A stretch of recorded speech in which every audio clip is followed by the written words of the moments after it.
Mas se não fosse, talvez, essa religiosidade, se o senhor não tivesse mergulhado em Deus da forma como o senhor mergulhou, se não fosse a rigidez da época, o senhor ficaria firme? É porque, assim, eu acredito que aquele que veio da loucura do mundo, agora só a loucura mesmo do evangelho, esse evangelho light, às vezes que é pregado por aí, pode ser que não dê sustentabilidade para as pessoas, não. É claro, quem salva é Cristo, quem dá sustentabilidade é Cristo, mas dependendo do lugar que você vai, você acaba não tendo essa sustentabilidade. Não, eu acho que aquilo foi fundamental.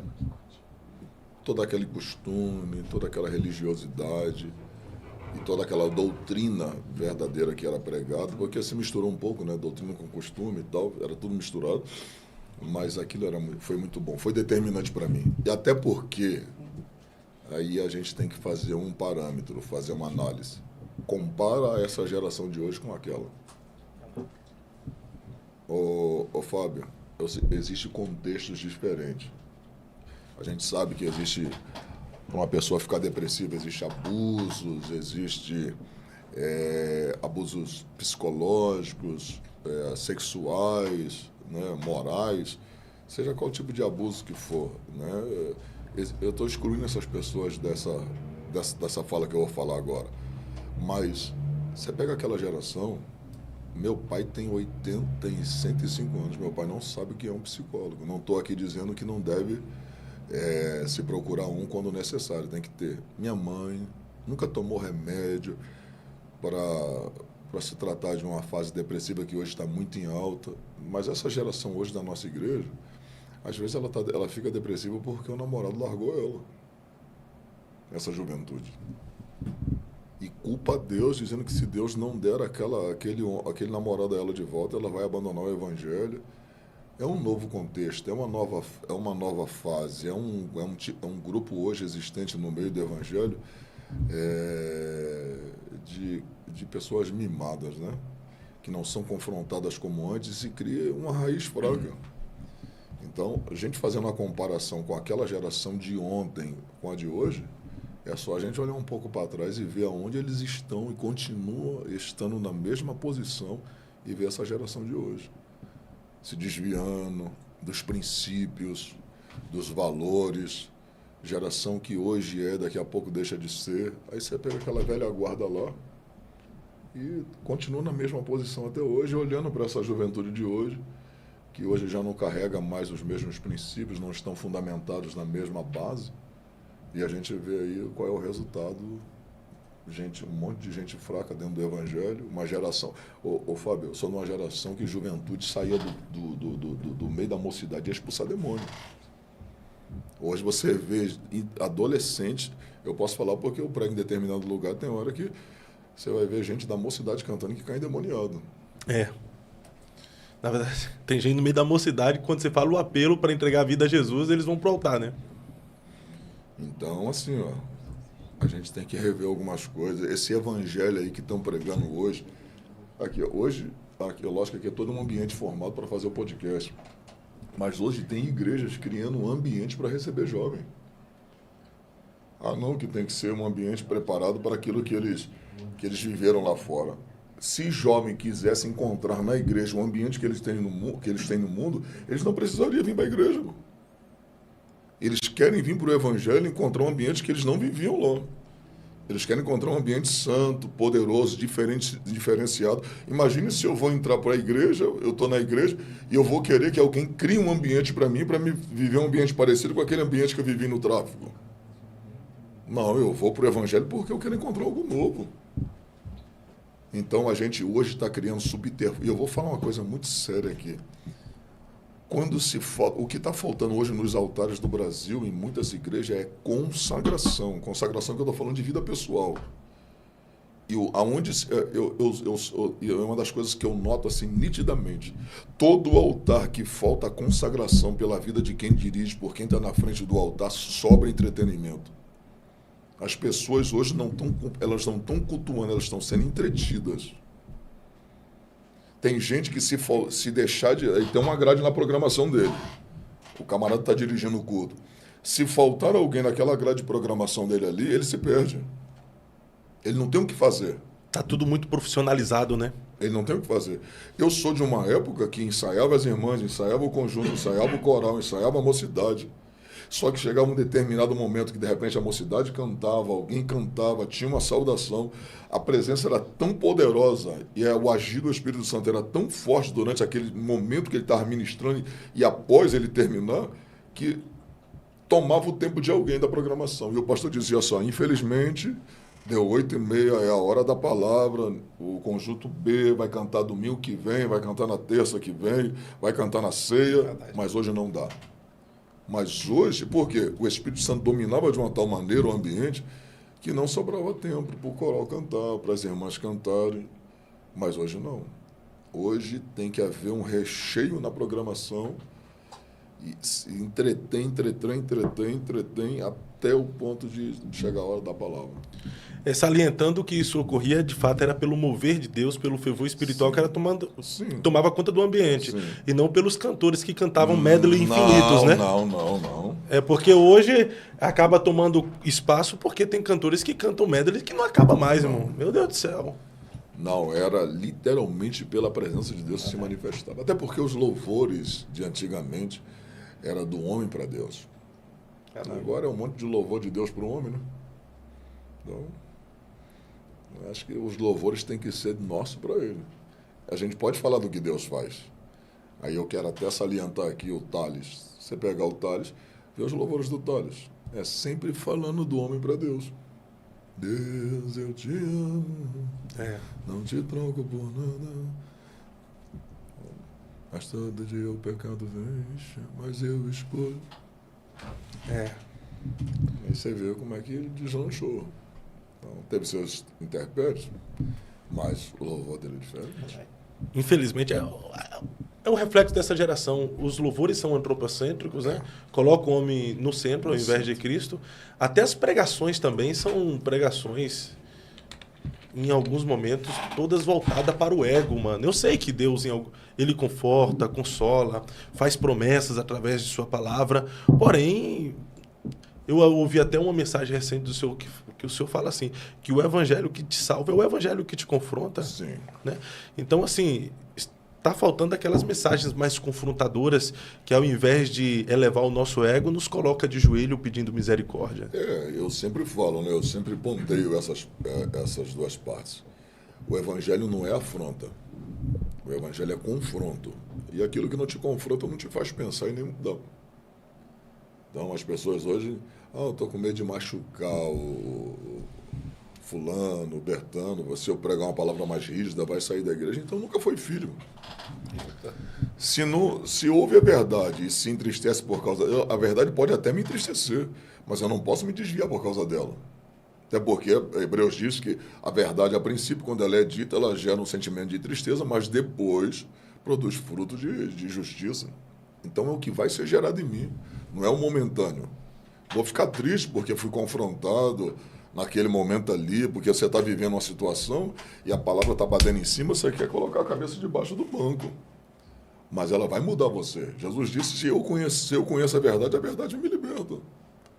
Então, eu acho que, é lógico que cada um sabe onde o calo aperta, mas não se deve deixar de pregar o evangelho para sua membresia, não.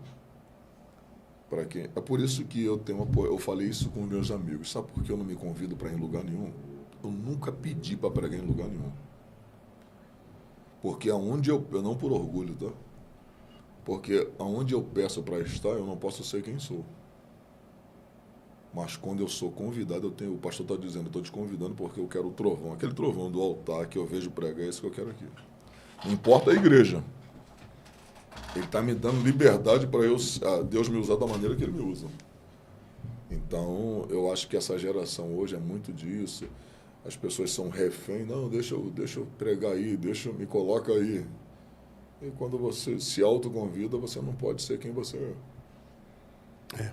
Fica muito refém, né, do ambiente. Eu conheço pastores que realmente pedem, sabe?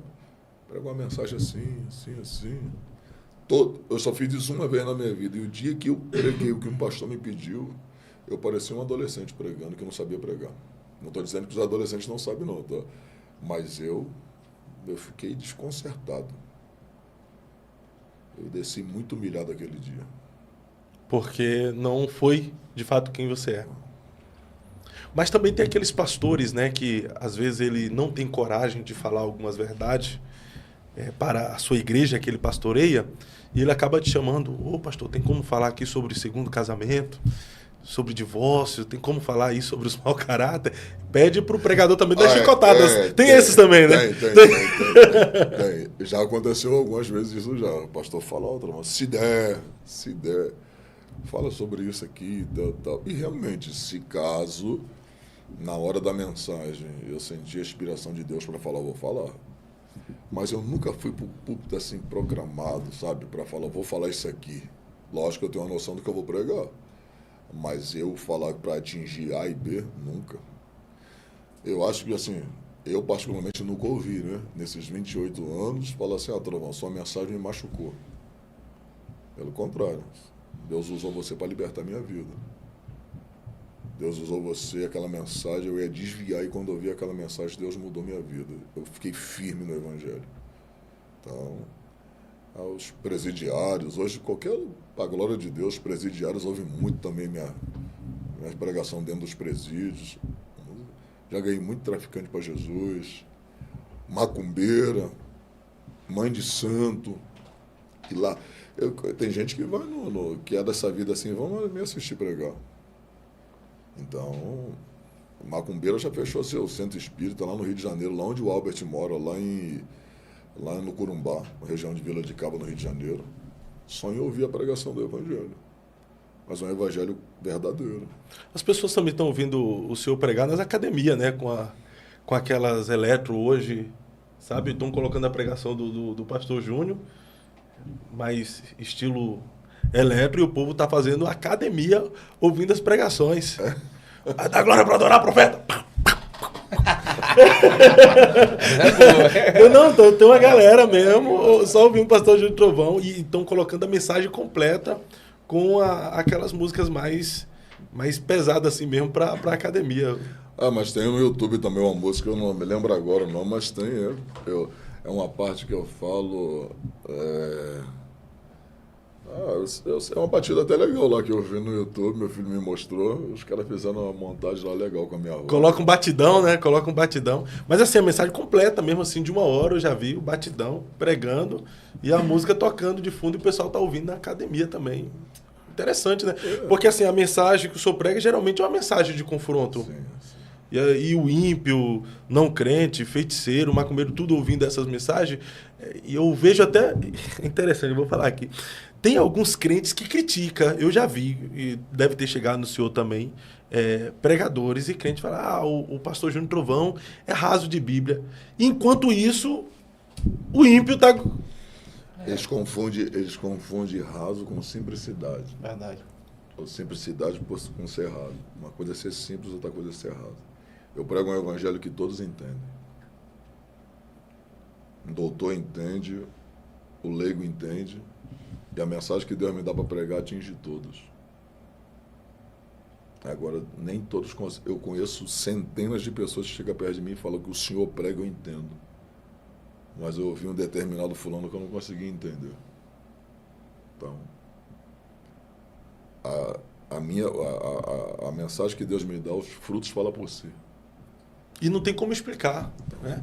E os doutores praticamente estão no mesmo lugar, enquanto a voz do que eles dizem que é raso está ecoando sobre a terra e alcançando improváveis, né? Na cadeia e em tantos outros lugares. Não, e até porque eu acho que cada um... O evangelho é isso. Somos um corpo. Agora, você tem que saber quem você é. Seu mindinho, seu polegar, seu indicador, saber quem você é.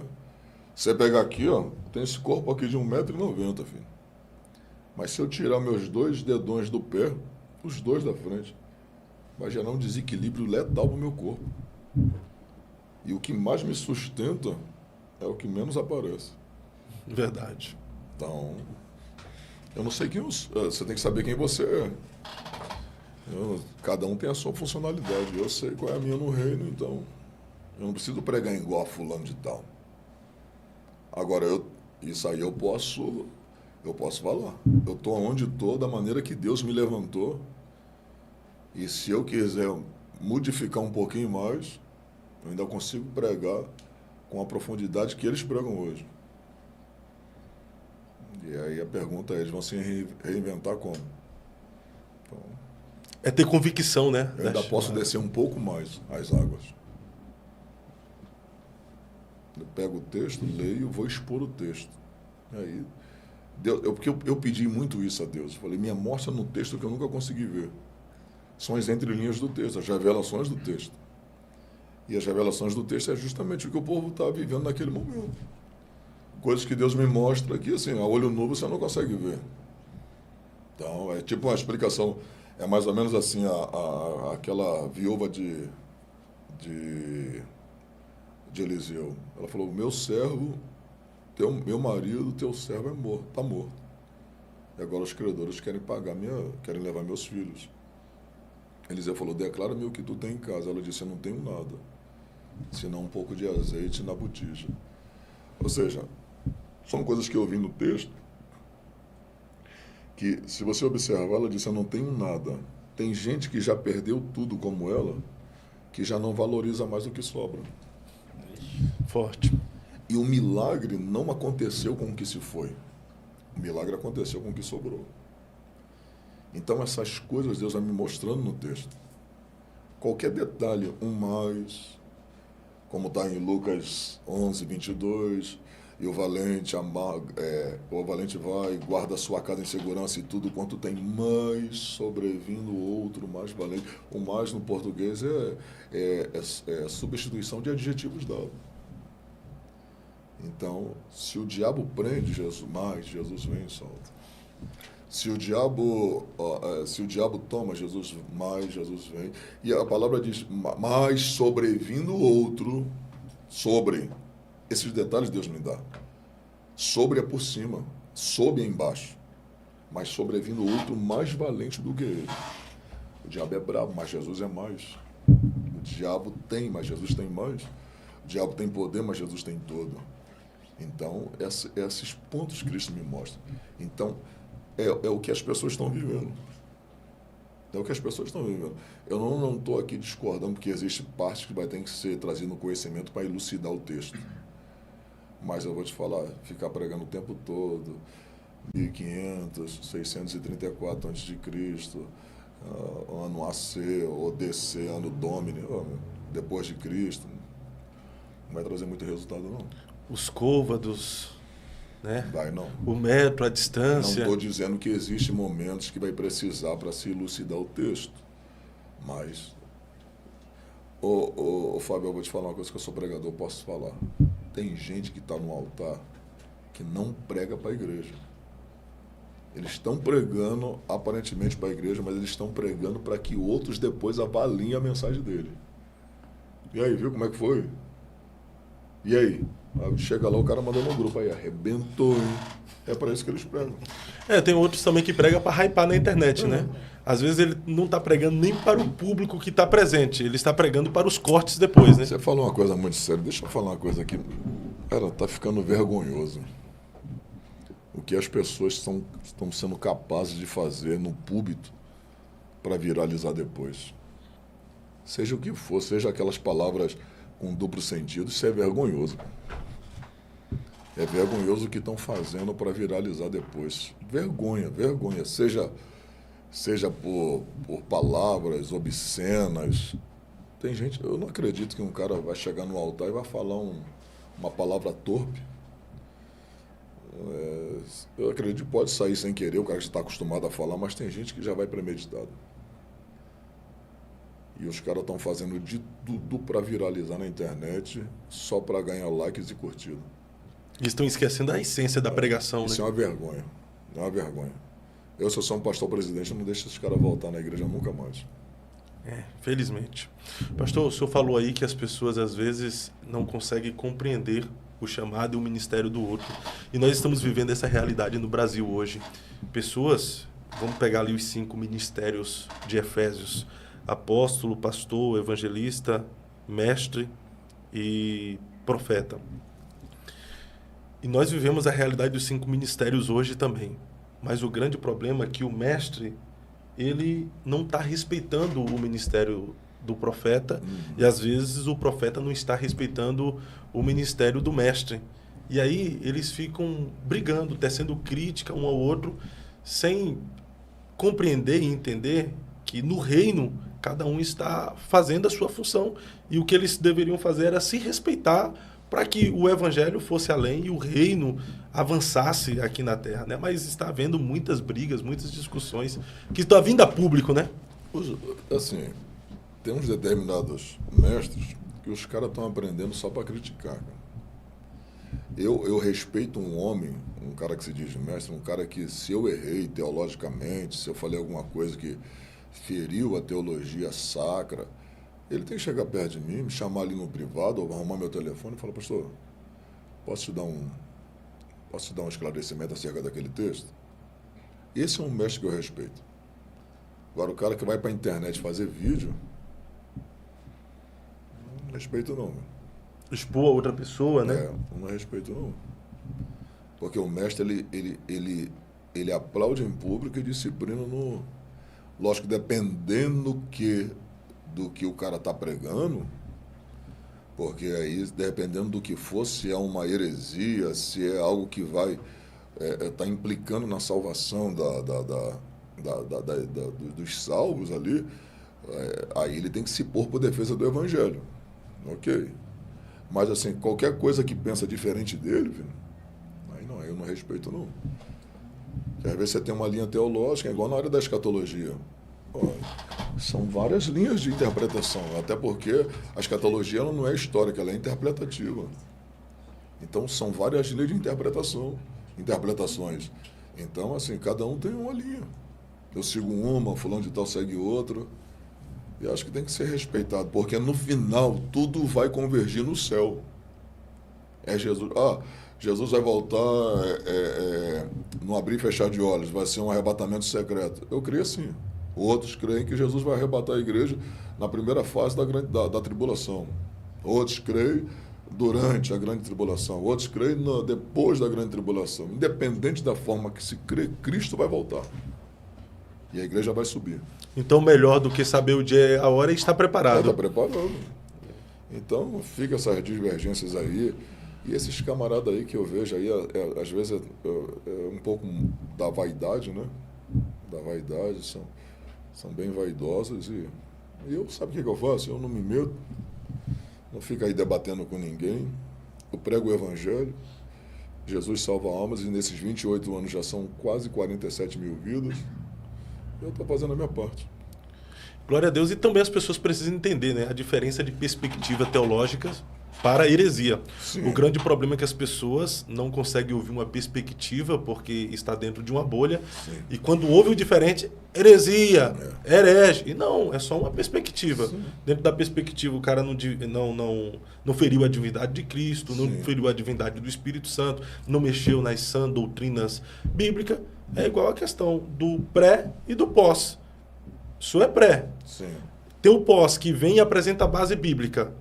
É só uma perspectiva. O cara não é herege porque é pós. Sim. Né? Tem o continuista e tem o cessacionista, que não acredita na continuidade dos dons do Espírito. Né? Eu acho estranho o cara não acreditar na continuidade do Espírito. Mas são hereges por causa disso? Sendo que eles acreditam no Espírito Santo, só não acreditam que os dons são para hoje. Sim.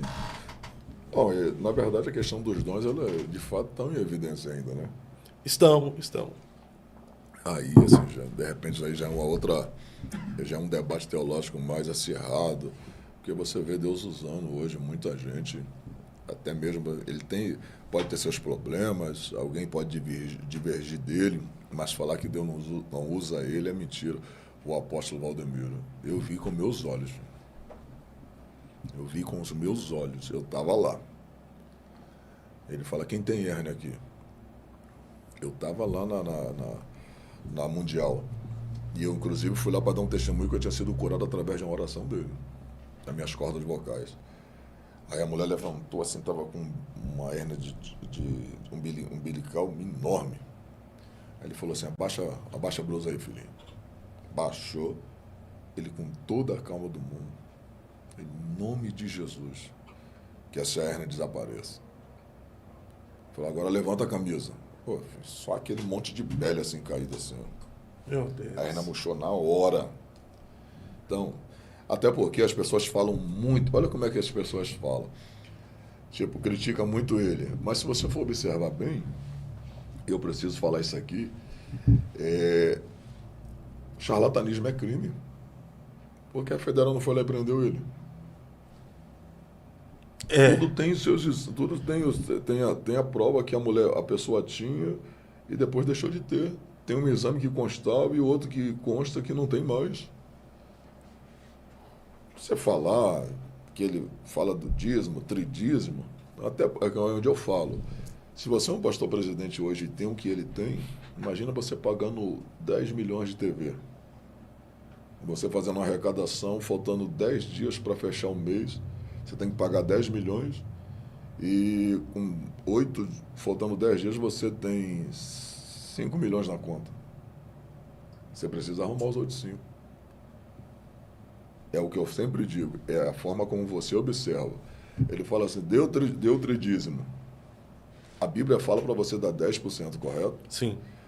Agora, se o meu pastor está me pedindo tridízimo, olha a minha mentalidade. Eu vou dar se eu tiver, eu vou dar se eu quiser, e eu vou dar se eu tiver de acordo com aquilo que ele está me propondo. O senhor for tocado também. Não é obrigatório. Pensa comigo, se eu sou membro de lá e o meu pastor está me pedindo, eu vou dar se eu quiser, ele não está forçando nada. Aí a pessoa chama de falso profeta, chama de não sei o quê, vai colocando um monte de codinome nas pessoas, adjetivos ruins, sem saber, sem parar para analisar. Tá entendendo? Igual, hoje as pessoas, tudo que se coloca na internet, alguém puxa um fundamento, alguém puxa um tema e vê um monte de gente embaixo assim, arrebentando o cidadão. Então, é igual um determinado pregador na época falou, ele que foi o primeiro a postar. Pastor Júnior Trovão fala que Uber é do diabo. Eu nunca disse isso. Até hoje, na verdade, né? Quando posta alguma coisa relacionada ao senhor, ele já coloca Rebu lá embaixo. O homem do Rebu. Falar que o Uber, Rebu de trás para frente, né, é Uber, e Rebu no seu contexto, é aquilo que é bagunçado, causa dissensões. Eu disse o seguinte, o diabo tem se utilizado desse aplicativo para gerar confusões, porque na época que lançou o Uber, filho, no Rio de Janeiro, o taxista deu facada no Uber, deu tiro, briga à vontade, porque era um novo aplicativo surgindo e era o que aconteceu naquele momento. E eu peguei o que estava acontecendo no Rio e fui falar no altar. E eu falei, o diabo está se utilizando desse mecanismo para trazer confusão. Aí o pregador foi lá e colocou, o pastor Júnior disse que o Uber é do diabo. Ele mudou o contexto. E veio um monte. E aquilo ali viralizou na época, mas só que causou um efeito positivo para mim. Porque quem não me conhecia foi querer me conhecer. E minha rede social alavancou, velho. Hater torna hater, né? Aí meu YouTube cresceu e eu passei de 300 mil para 600 mil inscritos e foi mudando. Então, hoje eu tenho 1 milhão e pouco, né? Mas as pessoas me conheceram através daquilo ali. Eu fui ganhando mais notoriedade a partir daquele momento. Aquilo que serviu para me prejudicar, que aparentemente veio para me prejudicar, aí serviu para me impulsionar. E eu vi muita gente assim que eu achava que era meu amigo, ou gente que me respeitava, quando na verdade surgiu uma oportunidade. Eles vieram para a internet fazer vídeo. Meu Deus do céu. Eu também estou apanhando bastante aqui agora, porque eu trouxe semana passada Leonardo Sali e o Miguel. Eu nunca apanhei tanto na vida por ter trazido o pastor Leonardo e o Miguelzinho. E teve um outro pessoal aqui do Podcast Pela Fé que fez um podcast com o Miguel. E me convidaram para participar. Aí eu fiquei sentado ali. Eu não concordei com a forma como o podcast foi conduzido. Porque eu trago o senhor aqui, eu posso te fazer perguntas confrontadoras. Mas não posso te atacar. Sim. É aquilo. Afronta não é confronto e confronto não é afronta. Sim. Então jamais. E aí quando eu vi que o menino estava sendo atacado, eu falei, não. Os excessos precisam ser corrigidos, os erros precisam ser corrigidos. Mas a alma do menino não precisa ser linchada por causa disso, não. E é o que estão fazendo. Estão saindo do campo da crítica, estão partindo para o ataque. Estão usando tantos adjetivos para se referir ao garoto que tem 15 anos. Precisa amadurecer, vai aprender muito ainda, mas a galera quer linchar já o menino, né? Não, mandaram uma reportagem para mim, eu não sei se isso procede, né? Falaram que estão arrumando um grupo para ir para a porta da igreja para bater nele. Acho que apareceu numa página aí agora bem conhecida. Eu falei, não é possível, cara. Bater num menino de 15 anos, então ultrapassou dos limites, né? Se ele errou, se ele falou se ele se inspirou em alguém para falar aquela fala, se ele comete alguns excessos, quem é que já não cometeu um dia? E até hoje, como servo de Deus, estamos sujeitos a cometer também. Então, eu acho que está havendo muito excesso em relação a ele. Ele é uma criança que pode ser, um adolescente que pode ser moldado. Se ele aceitar conselho, ele vai ser moldado. Ele vai ser... porque ele tem um dom de pregar. Eu já parei. Um dia ele deu uma saudação na minha frente, eu vi que o menino tem, assim, uma chamada para pregar. Agora, precisa ser lapidado. Precisa mudar. Se ele aceitar ser mudado, ele vai mudar e ele vai continuar aí pregando o evangelho, ganhando almas para Jesus, que, como você bem frisou, tem que pensar na alma que está ali dentro. Então, tem gente que pode não cometer os excessos que ele cometeu pregando, falando alguma coisa, essa questão de muitas coisas que falam dele aí, é um jovem, né? Eu fico até um pouco assustado com isso, mas tem gente que não cometeu publicamente. Mas o que comete no oculto, filho... São moralistas sem moral, né? O cara que está ali, ó, é igual eu vejo hoje, o pastor sofre muito, né, com essa questão do dízimo, né? E eu não estou aqui querendo justificar uma coisa com a outra, mas o cara que às vezes chama um pastor de ladrão de dízimo é um cara que está com ar-condicionado no gato. Pô. Sem falar a questão das TV Box lá, né? Tá aí, que não paga ninguém, vai lá no Paraguai, compra o trenzinho, aí tem acesso a todos os canais e tá falando o pastor é ladrão.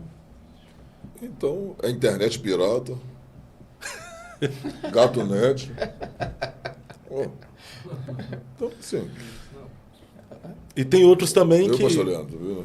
Tem outros também que se torna tão hipócrita, na verdade, porque às vezes os filhos estão nas drogas, estão na criminalidade, os filhos estão na prostituição, dançando até embaixo, e eles estão orando a Deus para salvar os filhos. Senhor, salva meu filho, salva meu filho.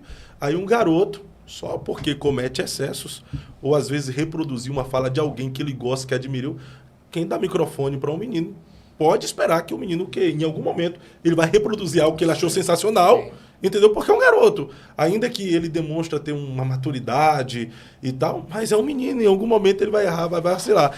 Aí fica criticando o garoto que está na igreja, está no caminho certo, só precisa ser moldado. E aí Deus olha, peraí, você quer que eu salve o seu filho, mas um que está no caminho, você quer que ele saia? Quer que abandone a fé? Quer que ele perca a alma? Eu prefiro... eu não prefiro ele errando, mas eu prefiro um menino desse aí sendo moldado, sendo lapidado, sendo trabalhado, tirando esses excessos, do que ele no mundo, um fuzil na mão, entrando pro crime. Porque daqui a pouco as pessoas sempre vão ter uma justificativa. Isso aí que ele estava querendo ser mesmo, já era um malandro, já era... Pô, chamar um menino de pilantra, filho. Tem até sargento aí. Os ímpios estão hypando em cima dele. Pessoas não crentes, um bandista, tá hypando. Pô, eu tava vendo canais de coisas comuns. 5, 10 mil visualizações. Começou a fazer vídeo do menino, tem uns 10 já. 50, 60, 70, 80, 100 mil fazendo reacts do conteúdo dele. Ou seja, tá criticando porque sabe que vai dar visibilidade. Tá ganhando em cima do garoto, entendeu? É bom uma coisa, assim, ó, não estou defendendo ninguém, tá? Mas eu estou sendo muito racional aqui ao falar. Aquela expressão que ele usa lá, que ele fala aquela frase lá... Of the king, the power. Aquilo lá não tem nada a ver com línguas estranhas. Pega um contexto, ele fala, ó, no país que você vai, a língua que você vai falar é essa. Não tem nada a ver com línguas estranhas. Ele fala uma língua humana, lógico que não tem uma frase completa naquilo ali, Mas ele fala línguas humanas. Então ninguém tá brincando com línguas estranhas, tá entendendo? Ele não tá brincando com as línguas estranhas. Ele fala apenas o idioma. Ele reproduziu aquilo que o pastor dele falou, que é o pastor Massinho. Mas as pessoas, às vezes, elas trazem umas coisas para fora de um contexto, sabe? Tá brincando com línguas estranhas e vai reproduzindo, e aquilo ali vai reproduzindo e as pessoas vão achando, ele tá brincando. Não. Ele falou de uma língua humana. Ali não é um mistério, né? Ele reproduziu o que o Massinho falou. Eis que eu visito Nagoya, não sei o quê, você vai para a América. Aí ele falou também, vai para... E lá o idioma vai ser of the king, the power, the man, of the king, fare...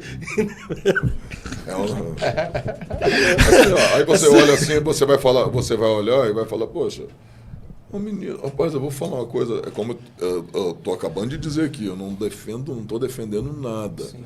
Mas, meu amigo, olha lá para mim. Ele reproduziu uma fala humana, correto? Correto. Mas no auge do nosso amigo, o homem de Deus, pastor Marco Feliciano. Amigo, eu conheci pregador que chegava no altar ali e reproduzia aquela oração que ele faz do início. Meu Deus do céu, verdade. Verdade. Eu vou falar um negócio pro senhor. Eu tinha mais de 200 DVD do Marco Feliciano, assim, e eu assistia muito. Eu não falava as línguas estranhas que ele falava, mas por assistir muito, eu falava umas línguas estranhas, mas na melodia que ele falava. É verdade. Aí os amigos que me ouviam na época, rapaz, até línguas estranhas dele você tá imitando, velho. Mas tu usou suspensório. Não, nunca usei, não. Eu nunca fui chique. Suspensório era pra tu, né? Não, Daniel usava. Um café ali, Gustavo? Não, pode ir lá, tem café. Aqui é tudo ao vivo. Pode ir lá, pegar café lá. Daniel usava também suspensório. Usei muito. Não, assim, eu acho que muita gente imitou o pastor Marco Feliciano. E eu conheço muito amigo, filho, que fazia. O suspensório eu usei. Usou o suspensório? Mas o senhor também já fez aquela oração, né? A oração? Não, a oração não. Mas assim, querer pregar um dia assim, do jeito que ele pregava, eu tentei, mas não deu certo, não. Não, mas o grito eu acho que o senhor já deu. Sai da frente, Satanás. Pela sua voz, eu acho que ficaria. Sai da frente. Se manda, eu ficava maneiro. Satanás! É mesmo. Nunca deu, não, pastor? Não, já usei a frase, né? Sai da frente, Satanás, mas gritar da forma como ele... Não teria como também, não, porque o timbre de voz é diferente, né? A gente tá brincando aqui, mas pastor Marco Feliciano é uma figura hoje que a gente tem um carinho, um respeito muito grande e eu fico feliz. O pastor Marco Feliciano tem uma admiração pelo pastor Júnior muito grande. E uma conversa que a gente teve em um certo lugar, aquela fala do pastor Marco Feliciano marcou. Eu até falei isso pro Júnior. E ele falou assim, uma das pessoas que hoje está vindo no legado para chegar a... Tipo assim, ele não quis dizer isso, mas a substituir onde ele chegou era o Júnior Trovão. E aquele ali eu fiquei muito feliz, né? Porque todo mundo sabe que o Marco hoje na itinerância... Eu falo isso com toda a verdade, quem é pregador sabe, não adianta inventar. Aonde ele chegou, meu irmão... É que você também... Não, você é suspeito, fã, né, fã de várias. Eu nunca vi um cara mais fã do Marco do que tu, não. De verdade. Não só sou eu, né? 1 milhão. Ô, pastor, mas quem foi sua... Vai concluir? Não, e o mesmo carinho que eu tenho pelo pastor Marco Feliciano, eu tenho pelo Júnior. Júnior, na verdade, a gente brinca muito, né? Mas o Júnior, fora das câmeras, o Júnior, fora do pregador que ele é, o Júnior é uma pessoa maravilhosa como amigo. Uma pessoa que é totalmente diferente do que aquela que as pessoas pensam, né? Você conviver com o Júnior assim, fora daqui uma hora, é 1 hora rindo. Porque o Júnior é isso aí, é um cara que gosta de brincar, é um cara divertido, mas é um cara que é sério. É um cara casado, é um cara pai de família, é um cara que leva o evangelho a sério. Então eu tenho o maior carinho de hoje ser amigo do Júnior. Como eu também tenho admiração pelo pastor Marco Feliciano, eu também hoje aprendi a amar muito o pastor Júnior Trovão, que é uma referência hoje para o Brasil. E eu tenho certeza que vai ser uma referência também, como o pastor Marco Feliciano está sendo no cenário aí, político. No cenário político. E eu tenho certeza que 2026 caminha para isso. Nós vamos entrar nisso aí. Eita! E sobre mim, tu não tem nada para nenhum acontecendo? Eu quero dizer que o pastor Fábio é um grande amigo, que é um dos podcasts hoje mais assistido do Brasil. Amém. Um cara que, na verdade... Chega que eu já tô ficando constrangido. A gente é realista, né? Fala a verdade. Eu não sou muito de podcast, não. Eu quase não vou em podcast. Eu não sou muito de vir em podcast. Mas eu senti vontade de vir aqui. Olha que legal, obrigado, pastor. E volte sempre, tá? Eu gostei. Pastorzão, o senhor já se inspirou? Qual foi, assim, o pregador que o senhor mais se inspirou? Tem muitos, né? Muitos pregadores extraordinários, mas pastor Napoleão Falcão, por causa da escatologia, Gilmar Santos, pastor Marco Feliciano, os que mais me inspiraram, Luiz Antônio, Gesiel Gomes, Idecaso Takayama, dentre outros, né? Só a ala gideônica, né? Ali eram... Porque, assim, era extraordinário. Eram homens fora da curva.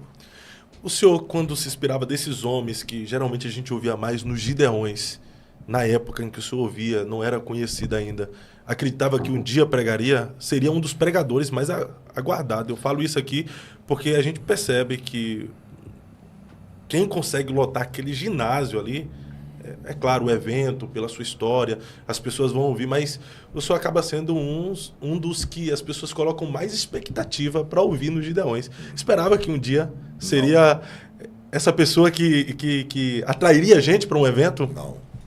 Porque, na verdade, o meu sonho não era pregar como eles. O meu sonho, na verdade, ali era estar ao lado deles. Eu queria só estar. Só em estar naquele altar e vendo eles pregar, eu queria estar ali. E eu já pregava. Mas um dia, o Espírito de Deus falou comigo. Ele falou assim, se alegra com eles, porque um dia eles se alegrarão contigo. Glória a Deus. Eu não entendi muito bem aquela fala. Aí até um dia que eu vim de um evento que eu preguei com o pastor Gilmar Santos, em São Paulo, na igreja do pastor Ezequias. Viemos juntos no mesmo voo, aí a nossa conexão dava dando umas 2 horas de espera em São Paulo. Aí ele falou assim, pastor Trovão, deixa eu pagar seu almoço.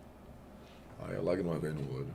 Aí deu aquela reflexão assim, eu falei, um homem que eu olhava pela internet, hoje vai pagar o meu almoço.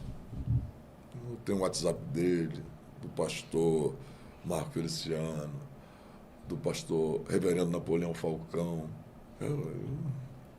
Assim, é só Deus para fazer isso. E até porque eu nunca tive a pretensão de ser famoso. Nunca tive desejo de fama. Só uma coisa eu pedi a Deus, me torne um ganhador de almas. Só isso. Nunca quis ser reconhecido aí, um cara de internet, não. Quis só ser um ganhador de almas, e isso Deus tem feito até hoje. E eu estar com esses homens aí, as minhas referências assim, lógico que depois que apareceu o pastor Marco Feliciano, que é dentro daquele contexto daquela época, os congressos eram assim, ó, fora esses pregadores, porque os congressos era só ali, né? Era Gesiel Gomes, Takayama, Napoleão, o pastor Gilmar Santos, pastor Abílio, tinha o outro, Gilvan Rodrigues, o Benhu Lopes também. mas o Benhu já veio depois, né? Mas os congressos eram só eles e cantores. Quando não era eles, era um cantor, era um cantor e qualquer pregador. Mas, filho, quando o pastor Marcos Feliciano veio, apareceu, rompeu aquela bolha, né? Rompeu assim, então, porque até então muita gente queria ser cantor. Mas quando o pastor Marco Feliciano veio começou a pregar, filho, aí todo mundo que se torna pregador. Eu pontuo até pro Marco Feliciano que a itinerância a gente pode pontuar antes e depois do pastor Marco, né? Não, ele... os continências, meu amigo. Meu senador. Nosso senador. Nosso senador, né? Com certeza. Nosso senador. Eu respeito, tá? Acho que tem que haver esse respeito dos que vêm depois. Respeita quem foi na nossa frente. Respeita quem abriu o caminho, foi desbravador para abrir caminho para a gente poder chegar hoje. O pastor Marco Feliciano, de fato, é uma lenda viva. Uma lenda viva. Pastor Júnior, eu vejo o senhor falando aqui algumas vezes, conversando comigo aqui, as lágrimas vendo nos olhos, o senhor parece ser um homem muito quebrantado. E o que o senhor falou agora até me emocionou bastante também, porque está relacionado à motivação dessa geração que está vindo agora. Sim. O senhor falou que nunca pediu para ser famoso, e o que o senhor sempre pediu foi para ser um ganhador de alma, porque eu queria isso, ser o ganhador de alma. Essa geração que está vindo agora, dá para ver, é perceptível, que a motivação está em fama, aplausos, glamour. E eu acredito que quem está colocando essa motivação no coração dessa galera são os próprios pregadores, que mostram uma vida de glamour, ostentam. É igual um molequinho lá na favela que hoje ele sonha ser um jogador de futebol e às vezes não porque ama o futebol, mas porque vê a vida glamurosa dos jogadores. Aí você pega alguém que vem para Cristo agora, ele quer ser pregador, mas não por causa da essência, que é ganhar vidas, que é edificar a igreja, que é anunciar o evangelho, e sim por causa da vida glamurosa de alguns pregadores. Qual a sua visão sobre isso e qual seria a mensagem que o senhor deixaria de conselho para esta geração? Eu sempre falo com alguns amigos que vêm me pedir conselho. Eles falam assim, Trovão, não os mais chegados, né, mas os indiretos. Eles falam assim, Trovão, é muito ruim viver no anonimato, né? Aí eu falo, ruim é não ser salvo. É ter o seu nome fora do livro da vida, isso é ruim. Mas viver no anonimato não quer dizer que Deus não vai te usar. Quando uma pessoa fala que é ruim viver no anonimato, ela quer fama, ela está mais se importando com a fama, com o destaque nacional, ou no local que ela mora, no estado que ela mora, do que propriamente ser usado por Deus. É como a gente vai voltar um pouquinho lá atrás, aqueles 7.000 que tinha preservado-se em Israel eram homens usados como Elias. Homens que tomaram a atitude de não se render a Baal, de não fazer um culto a Baal, de não seguir o que Acabe e Jezabel diziam. Eram homens preservados, usados por Deus. Você quer ver uma coisa ali? Lucas capítulo de número 10, os 70. 12 a gente conhecia, usadíssimos. Mas os outros 58, que expulsavam o demônio, curavam enfermos, você não conhece. E eram tão usados como aqueles que tinham nome. Então, as pessoas estão se preocupando muito com a questão do nome. E eu acredito hoje no contexto bíblico, eu creio que Deus também dá nome a um homem, lá em Josué capítulo 3, quando Josué vai atravessar o Jordão, a Bíblia diz, e hoje eu, Senhor, engrandecerei o teu nome diante de Israel. Que havia aquela equiparidade, Moisés, imagina um homem que ele ia substituir. Então, Deus dá um nome para o homem, mas só que Deus dá um nome para o homem fundamentado na verdade, nos princípios, que Deus conhece aquele homem que ele está levantando. É diferente de fama, porque fama um vídeo pode te dar, uma brincadeira, mas isso aí passa. Aí, aonde eu comparo quando Deus dá um nome para um homem para uma fama passageira que muitos querem? Muita gente que foi famoso hoje está esquecido, filho. Agora, pega aí. Vamos botar aí, vamos usar o nome deles agora. Pega aí nosso meio. O Marco Feliciano. Napoleão. O Napoleão. O pastor Gilmar, que eu acredito que fizeram uma maldade muito grande com ele, porque as pessoas nem estudam o contexto que aconteceu ali e já saem arrebentando ele. Foi maldade demais também, porque ele foi usado como um bode expiatório ali. Eu fui dar uma olhada certinho no processo. Então, assim, foi preso, mas pode ver que já foi solto. Foi só para escandalizar também o evangelho. Mas o pastor Gilmar... O próprio pastor Carvalho, né? Carvalho. Você vê que esses homens hoje não estão naquele auge, mas às vezes eles são esquecidos. O legado continua. Então, assim, as pessoas querem algo momentâneo, nem que seja por um momento, querem isso. E essa fama aí, essa aí é passageira. E eu posso falar uma coisa muito séria aqui, melhor do que ter fama é ter sucesso. Porque a fama ela pode vir com um vídeo, mas o sucesso ele é progressivo, porque você vai ganhar sucesso naquilo que você faz. Hoje seu podcast tem sucesso, que ele é bem sucedido naquilo que você está executando a fazer. Está ganhando proporcionalidade de fama, mas o que sustenta de fato hoje uma fama é o sucesso. Não, tem gente que tem fama, mas não tem sucesso no que faz, porque é só aquilo ali, a fama veio por um vídeo. não se sustenta mais. Mas o seu podcast hoje é um podcast já bem sucedido. E a fama pode vir até por algo negativo também, né? Essa colocação foi tão boa aí que eu vou até usar na questão secular. Cadê a menina do avião? Da janela que não cedeu lugar? Uma fama, né? Sim. Cadê aquela que ficou famosa também só porque entregou o seu marido que estava conversando no WhatsApp com a outra? Foi. Cadê? Acabou. É fama. Momentânea, a fama é momentânea, mas o sucesso é permanente. E, assim, tem gente hoje que... Rapaz, vai falar um negócio aqui, eu fui prestando atenção no que ele falou, cortei a minha linha de pensamento. Mas, vamos... Continua, pastor. Busca aí na... Eu ia trazer uma linha de pensamento aqui, estava aqui já na... Sobre fama e sucesso? Agora eu não vou. Se vier de volta, eu falo. Mas, pastor, também tem essa questão, né? As pessoas têm que tomar cuidado para que com a fama não atrapalhe o propósito de vida dela. Às vezes a fama vem, a pessoa tem um propósito, ela quer se enveredar para um caminho.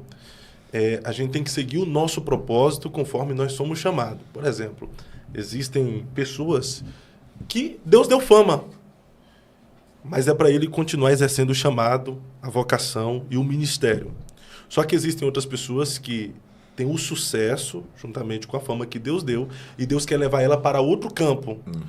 Por exemplo, pastor Marco Feliciano, citar o exemplo dele aqui novamente, que é um exemplo na itinerância. O pastor Marco, como itinerante, alcançou o que nenhum outro itinerante no Brasil alcançou. Sim. A ponto dele, como itinerante, teve programa televisivo. Me diga um outro pregador itinerante que teve um programa de TV. Nós não temos. E foi para a política. E permanece na política até hoje. 4 mandatos, né? E não se corrompeu. E não se corrompeu. Isso aí. Tá lá até hoje. Mostra, de fato, que não foi simplesmente por uma fama. Ele teve o sucesso, tanto como pregador, como pastor e também como político. E eu percebo hoje que tem muitas pessoas, pregadores, que têm pretensões políticas. Seria isso simplesmente por um chamado ou porque se vislumbra com a fama e quer fazer ali agora a sua carreira? Não, acho que tem... Lógico que tem casos e casos, né? Mas tem outros que realmente têm uma inclinação para aquilo. É um determinado... É uma outra fase. Por exemplo, o pastor Marco Feliciano não tem nada que provar mais para ninguém o que foi. Eu tiro ele, vamos usar aqui uma comparação com o rei Davi. Davi foi pastor de ovelhas, correto? Estava no pasto, lutou com leões, com urso. Mas depois que ele assumiu o trono, você não vê ele lutando mais com urso. Você não vê ele cuidando mais de ovelha. Você não vê ele matando mais leões. Tem coisas na sua vida que você não vai precisar provar mais. Você não vai precisar voltar mais para fazer. Você já fez, e aquilo ali vai ser só um exemplo na sua vida. Ele está no trono, agora é um outro tipo, é uma outra fase da vida de Davi. João na ilha de Patmos. Não pregou mais, mas fez o quê? Escreveu. Foi uma outra fase da vida do ministério de João. Assim, o pastor Marco Feliciano, ele ainda prega, mas não é mais naquela rotina como ele fazia de antigamente, mas hoje está exercendo um papel fundamental em Brasília. Porque o Marco Feliciano hoje ele tem condição de... Vamos usar aqui a linguagem de um jogador, de um técnico de futebol. Ele tem um atacante e tem um zagueiro. O Marco Feliciano pode ser os dois. O atacante é quando ele assume a tribuna, quando ele assume a rede social dele, fala dos projetos maléficos que um governo tem contra a sociedade. E o defensor é quando ele está lá na hora de votar, que querem passar um projeto maquiavélico para destruir a família, destruir a igreja, destruir a nação brasileira, ele vai lá e vota contra. Incentivos demais a votarem contra. Então, às vezes, você pode não ver um deputado atuante demais, embora ele é os dois, ele consegue ser atuante, consegue ser defensivo também, mas você vai ver um deputado que não é tão atuante nas redes sociais ou até na hora de assumir a tribuna no parlamento para falar, mas ele é um defensor. Ele é aquele que vai bloquear ali, ó, aqui não passa. Se depender de mim, não passa. E hoje as pessoas, o crente tem que sair dessa bolha. O podcast que tem impactado o mundo gospel, agora mais perto de você. Fábio Santos e pastor Carlos Cardoso estarão em São Paulo para o Eu Acredito. Imersão no Apocalipse, com a participação especial do reverendo Napoleão Falcão. Desde a queda do homem, o mundo mergulhou no caos do pecado. Guerras, crises, controle global e o medo do desconhecido dominam nossa geração. Mas será que tudo isso foi profetizado? O Apocalipse não apenas revela o fim dos tempos, mas aponta para a redenção final da humanidade. Você está pronto para enxergar a verdade por trás dos acontecimentos atuais? Estamos nos aproximando do fim do mundo? Por que bilionários e milionários estão construindo bunkers apocalípticos? A nova ordem mundial é real? Qual o verdadeiro propósito das sociedades secretas? Quem controla a mídia, o dinheiro e os governos do mundo? Vivemos dentro da Matrix? O que o Apocalipse revela sobre o fim do papel moeda? Já estamos sobre um regime totalitário? O aquecimento global é real ou uma narrativa? Um apagão digital pode acontecer? Estamos à beira de um reset financeiro? O Apocalipse anuncia juízo, mas também esperança e redenção. Você está preparado? Descubra as respostas para estas questões e aprofunda-se na verdade profética. Data: dia 7 de junho, às 17h30. Local: no Iponde. O negócio é com Deus, na Vila Maria, Rua Sobral Júnior, número 671, em São Paulo. Não fique de fora dessa imersão.